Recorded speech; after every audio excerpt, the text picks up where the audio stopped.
Hey, friends, it's Peggy Hall back with you to add some positive encouragement to your life. I want to talk about how boundaries can be life saving, and I literally mean that. I came to understand setting boundaries in my life a little bit later in life. I am of the nature of a people pleaser. And what that means is I want everybody to be happy. I want to solve everybody's problems. I want to help them feel better. And that's part of what I strive to do with my encouragement coaching here. And it's interesting because I really don't have the power over your feelings. I don't have the ability to actually make you feel better. Now, you might feel better after listening to some of my broadcast when you consider the tips and the tools and the strategies and solutions that I offer here for you. My goal is to inspire and encourage you to make some changes in your life, positive changes that can yield some important results. So, when I think about a lifetime of me being a cheerleader literally for others to try to help them feel better, sometimes I would feel frustrated because I wouldn't see the results that I had hoped to see in certain people's lives and maybe not even in my own. And the problem with being a people pleaser is often we do it at our own expense. What does that mean? It means in the past, did things that I didn't really want to do. And that's okay. We all have things in our life that we might really not want to do. We would call these obligations or responsibilities. But I was taking things on only, maybe not only, but with a deep desire to help people feel better and, frankly, to have them appreciate me and like me and approve of me and validate what I was doing. It seemed as though I could never do enough to satisfy that desire to be liked. Now, maybe I'm alone in that, but I have a feeling that many people who have a compassionate heart, who sincerely want to help alleviate the suffering of others or of animals, that we have that desire and we will do anything and everything in our power to make a difference in that way. So I specifically want to speak about animal rescue, and I want to talk about how I set some boundaries in my life. And then stick with me because I want to share with you what many of you were asking, which is since you know about my involvement in animal welfare, you wanted to find out where I donate and what organizations I trust. So I want to share with you, let me share this picture with you right off the bat, and then I will tell you the story behind this picture. So here we go. This is let me get that out of the way. And this is my teddy bear. This is Teddy. She is my senior citizen. At the time of this broadcast, she is 14 years old. She is doing absolutely great. And I found Teddy as she's a girl Teddy, and I found her as a little abandoned puppy, kind of in the rough part of town in Pasadena, California. And she literally was just a little bundle of fur. In fact, I think I might have an image of that for you. Okay, here we go. Here's a picture of little teddy bear. Oh my gosh. Can you believe how adorable this little teddy was? And this is actually from my Facebook page. It says 2014, but this was a picture from about 2010 because that's when I found her. And she was a starving, dirty little puppy that had somehow escaped. Here's another picture of her. Oh my gosh, just so darn adorable. And here is another one. I've got a quote from myself, basically, that says, I can think of no greater calling than to ease the suffering of others, especially the most innocent and the most overlooked. If you've listened to my videos before, you know I also am in favor of, when I speak of the most innocent and overlooked, I also am a advocate of pro-life because I believe that every life is sacred. So in my work here with animals, you can see this is just on my Facebook page, which is now private, but I did a lot with I did a lot with animal rescue. And here are different animals that I've been involved in. This was in Mexico, where we went down and brought a lot of food and items. And this was my organization called Compassion for All. And we helped with this Pets and People advocacy fair in Mexico, where people were coming to get their animals checked out. Many of them were getting their animals neutered because of the pet overpopulation there in Mexico. Anyway, suffice it to say that, let's see, here I was working on a TV show where it was the animal rescue dog show, and this was right before the incident that was sloshed all over us here. So that kind of went on hold. But the reason I'm sharing all of this with you is because I want to talk about boundaries. And it's such a good example of the work that I've done over the many, many years in animal rescue. When I tried to do it all, I literally tried to do it all. I would gather donations for the food and the blankets and the towels and the animal toys. And I would drive to Mexico and drop these off. I would drive between counties, Orange County and San Bernardino County, which still remains a very hard hit county in terms of the horrors that are happening in these animal shelters, where they're not very well run. They're operating under the police department. Many animals go in that are healthy, that are euthanized in defiance of the law. So I've done so much in terms of advocacy. And the point being, I was doing a lot of things instead of focusing on what I could do that would have the greatest impact. And that's going to lead me back to the story of Teddy Bear in that picture that I showed you just a moment ago, because I literally was burning the candle at both ends, and I was running myself ragged, and I was so frustrated, feeling as though I could never do enough. I was donating money, I was networking, I was organizing events, I was holding events for people to come and participate so that we could raise more money for these events. I did videotaping. I organized getting animals flown from one place to another on jets. And just talking about it now, I'm kind of getting anxiety and PTSD because I literally was running myself ragged. And I know that many of you are involved in animal rescue as well. And it is so psychologically and emotionally draining because of what we see in terms of the abuse and the neglect. So I needed some help in my overwhelm. And I spoke to a very caring person who said, Peggy, you actually are having less of an impact than you could because you have no boundaries.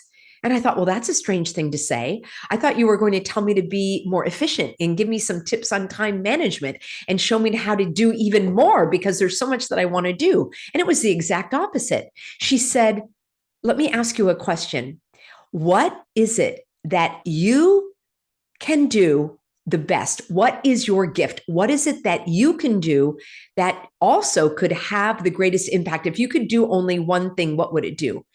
And I thought about it, and these answers can change depending on the circumstances in your life, what you're doing, and other situations. But at that moment, I said, the biggest impact that I could have is through education.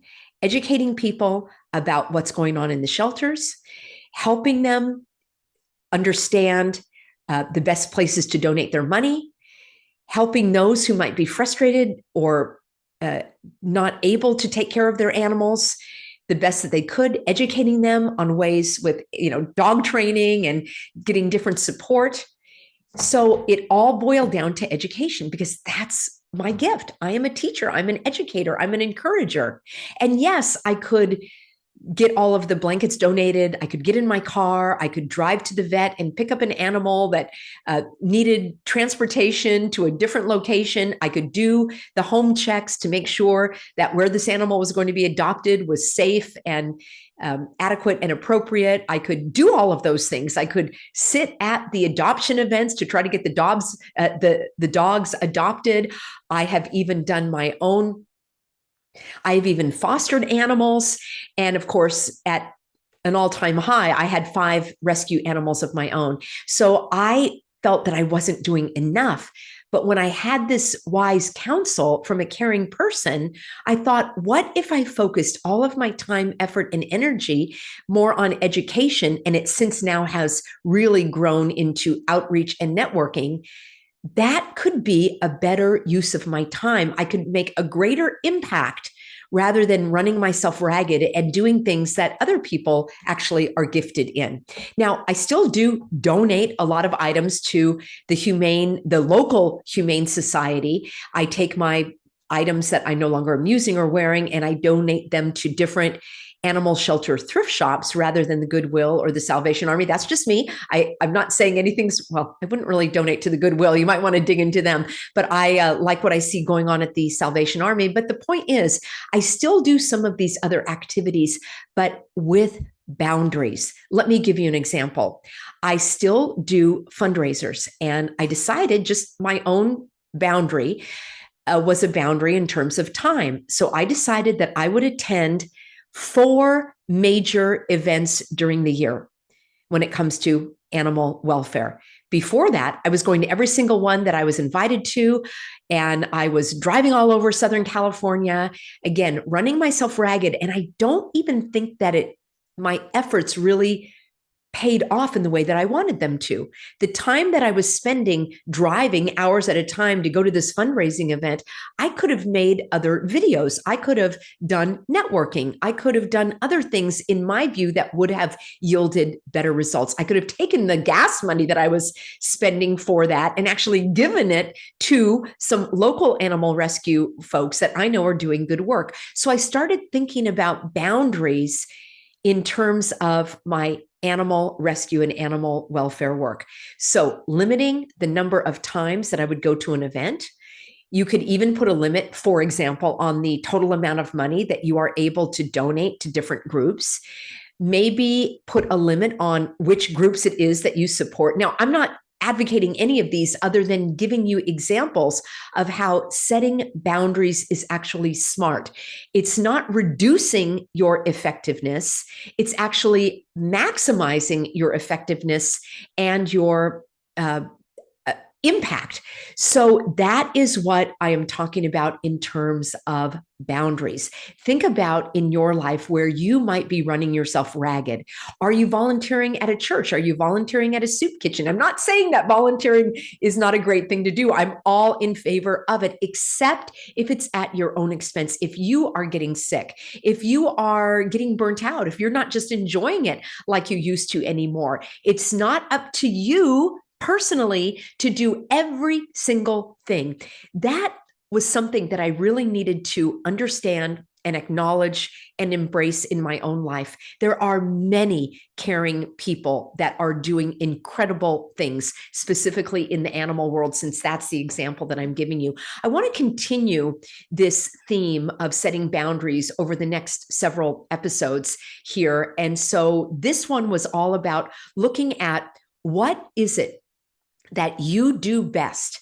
Can you maximize that gift and bless others rather than running yourself ragged? Are there opportunities that may not be a good fit for you that you could take a pass on because you've set a limit? And I've let people know, hey, I'm doing 4 events. And so if you'd like to invite me, and I've done this even in my advocacy work when people are inviting me to go speak at public events, I used to do like 3 events a day. Literally, I literally one time drove from Santa Barbara, where I had an event, from Santa Barbara down to Orange County, where I did another event, and all the way to San Diego, where I had another speaking event. And then I ended up back in Orange County. And that day was hours and hours on the road.